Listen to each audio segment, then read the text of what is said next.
Just before the budget, the Indian economy was in ICU. After the budget, I must say, on behalf of Trinamool Congress, from ICU, the budget has now sent the Indian economy's gloom and doom into absolutely clearly the ventilator. It's having difficulty in breathing. This is a budget that is anti-people. It's a budget that is thoughtless, just everywhere, and most importantly, left out the bottom of the pyramid in every manner. I'll give you an example. The economy, before the budget was announced, GDP growth 11 years low. Private consumption 7 years low. Investments, believe it or not, 17 years low. In 17 years it hasn't been this low. Manufacturing 15 years low. Agriculture 4 years low. In this situation, none of these areas have been addressed by the budget. Let me give you an absolutely clear example on behalf of our party. You'll be shocked to know that radical reduction has taken place in the funds, Government of India funds, in schemes for agriculture. Yes, agriculture, reduction. Health, reduction. Education, reduction. Scheduled caste, scheduled tribe, budget reduction. And together, they constitute a reduction of 8.9%. What does that mean? This government does not have any vision of what the social infrastructure is. Contrast that with Bengal. Agriculture grows by 9 times during our 7 years. Social sector grows by 4.5 times.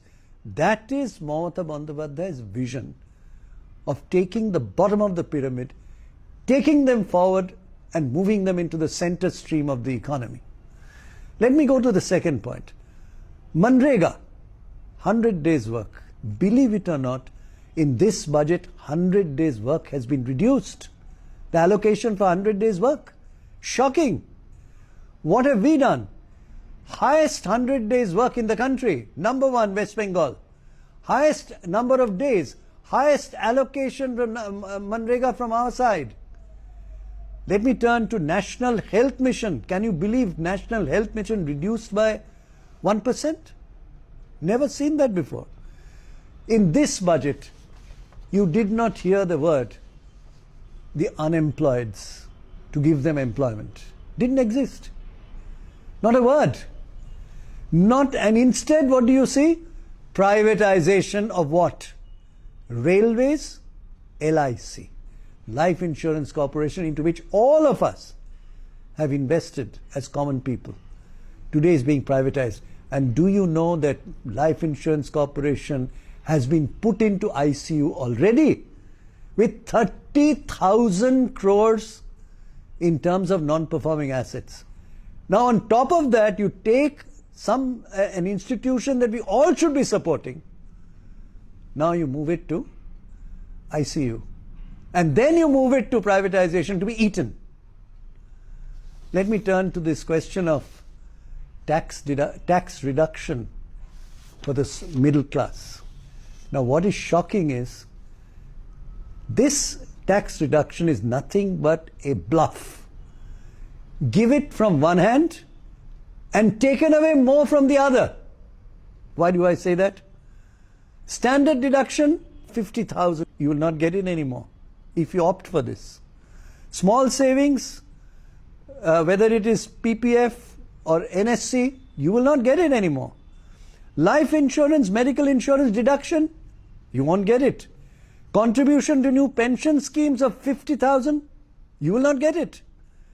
Interest on housing loan, this is very serious. For affordable housing, when you borrowed and got a little small place to live, at least the interest was tax deductible. Not anymore. And this is going to have very serious effect on the housing industry, which in turn will have an effect on agricultural income spending, because the common workers of the housing industry come from rural areas. They will not come anymore. So what is the entirety of this budget? On one hand, reduction in social infrastructure, in many cases, agriculture, health, education, reduction, never heard of before. On the other hand, as a sop, you're giving a tax reduction quietly, and I'm ashamed to say so. Take away much more than you give. And finally, all talk of PPP, of privatization, where many of these cases have not worked before. So my submission on behalf of the party, Trinamool, is this is a budget that is thoughtless, visionless, no long-term thinking, and in a way has failed the Indian economy of pulling it out of the gloom and doom. Here was an opportunity lost, the bus has been missed, and the cost will be paid by the common people of India. What a shame.